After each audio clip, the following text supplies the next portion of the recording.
precious people. So today I wanted to talk all about our micro mini topper. So this is how it's gonna come, okay? Because it's a tiny topper, so we have to pack it in a way that it doesn't get messed up. So this is the net. You remove it from the net. You take out the topper. Generally, I set it before I send it. So this is another piece that I have sent for set for an order. So ये रहा micro mini topper. All you have to do is just open these two clips. Open कर लिया. Now you want to place it here or here or here, wherever you want to place it. You just wear it there. Okay, it's very, very easy. And now this is going to cover the thinning that you saw, and even the sides. It will add volume. Like I don't have hair here, but it has given me volume. जैसे ये है, ये मुझे अगर cotton bangs की तरह रखना है तो मैं इनको कॉटन बैंग्स की तरह रख सकती हूँ, ठीक है? और I can just clip it और put it at the back. So now even if my hair is long, I can still wear it.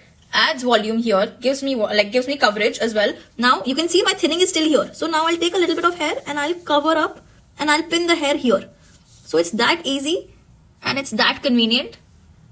In a small size, I'll get coverage, volume, but again, like it's this small. So if your hair thinning exceeds beyond this point, then it is going to be difficult for this tiny topper to cover the entire thinning. तो इसीलिए ये perfect उनके लिए है जिनकी आगे का majorly thin है और पीछे का हल्का सा है, थोड़ा सा, जैसे मेरा थोड़ा सा है पीछे का. So I'll just spread out the hair so the hair can cover that thinning. So that's about it.